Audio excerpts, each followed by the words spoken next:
trocar uma ideia aqui, ó. E aí, Exu Caveira? Beleza, Exu Caveira? Beleza, choro. Meu amigo Exu Caveira, você gosta da Harley Davidson? É o melhor moto do mundo. Exu Caveira, o que você acha do ronco da Harley Davidson? O ronco da Harley é inconfundível.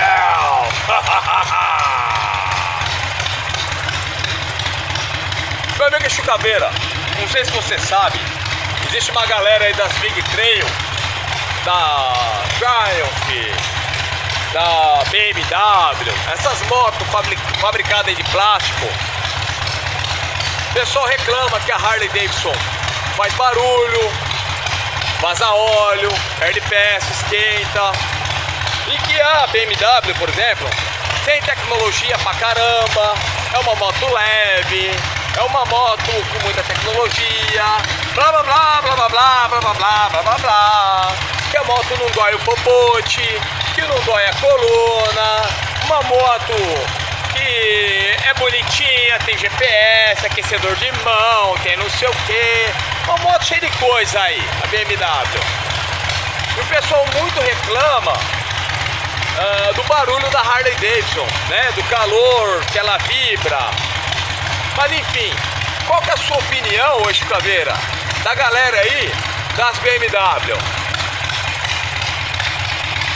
Primeira coisa, choro.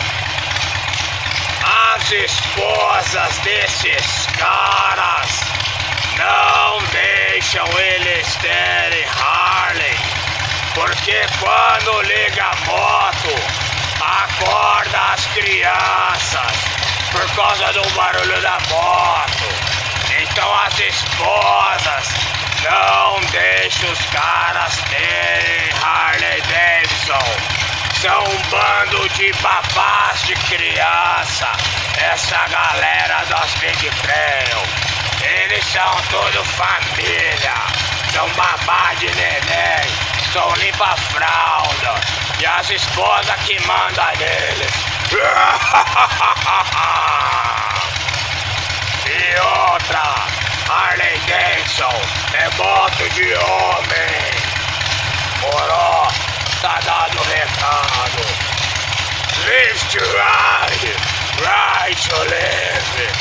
É isso aí, vai com Deus, chorô, que eu vou buscar a próxima vítima.